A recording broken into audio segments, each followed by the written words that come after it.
the Blue Jays taking on the Mariners here. We just talked about it with Bieber going up here against Kirby in this one. And hey, we keep saying this is why you've got uh, Bieber in here for the Blue Jays, but it's not like Seattle's going to be in there with any chopped liver in this one with Kirby going. Yeah, Shane Bieber, 3.77 ERA, 4-2 record, 109 whip, 238 batting average against for uh, Kirby here. Comes in with a 10-8 record, 4.1 ERA, 1.17 whip, 251 batting average against, and a 318 BABIP. It hasn't been that awesome for Kirby since coming back this season. I mean, I say back, he had 25 starts. Bieber only had 8 starts, of course, with a late debut to his season as well. So maybe these two aren't really what we've seen in years past, but Bieber was expected to come in here and make some big contributions actually for Toronto late in the season. Checking the head-to-heads here for tomorrow, do have a few for sure. In this one with some pretty nice numbers here. J.P. Crawford, 6 for 12 against Shane Bieber. Meanwhile, Santander, he's 6 for 15 against Kirby with 2 home runs. Springer, 3 for 8 with an extra base hit here. And on the flip side, do have some of these guys. You got Garver here, 3 for 21 against Bieber. J-Rod, 1 for 9 against Bieber. Cal Raleigh, 2 for 8 against Bieber. Arozarena, 0 for 5 against Bieber. But both these guys have pretty excellent numbers against the expected starting lineup.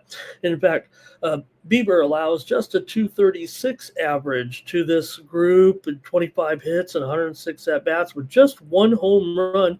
Meanwhile, for Kirby, 20 hits and 68 at-bats against this crew with just 1 walk and 68 at-bats for Kirby. We know that's his specialty.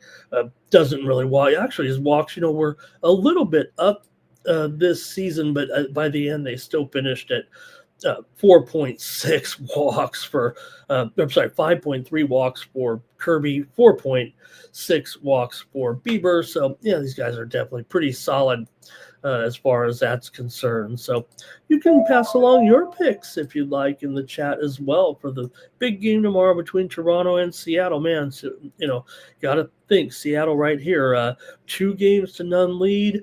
Going home right now, 2 decent pitchers in a pitcher's ballpark here. Although, I don't know what's going under there, but let's see what you got in this one. As man, these Seattle playoff games so far have been very low scoring at home. Let's face it.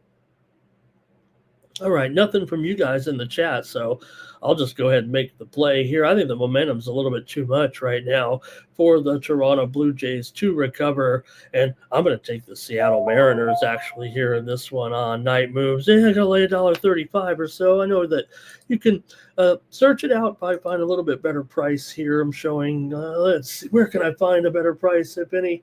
No, $1.30 is about $1.30 is about the lowest that I see out there at some of the books. I think consensus-wise, you're looking at about $1.35 right now, and I want to take the Mariners here in this one to keep it going. I hope Toronto can extend this series. Maybe not this game if I'm going to take the M's, but a little bit rough to lose those first 2 games at home. The Seattle Bats kind of came through there, and we'll see here if Bieber can have a hot start. But Toronto struggling with the bats here right now, but the Mariners haven't hit very well at home either. Could come down to a very low scoring game. Hopefully we won't see 15 innings again, but we might get down to the end with just a very low score and a tie game in the 2-2 range. Seems very plausible here in this one. So I'm going to take Seattle here on Wednesday in game number 3 of the American League Championship Series.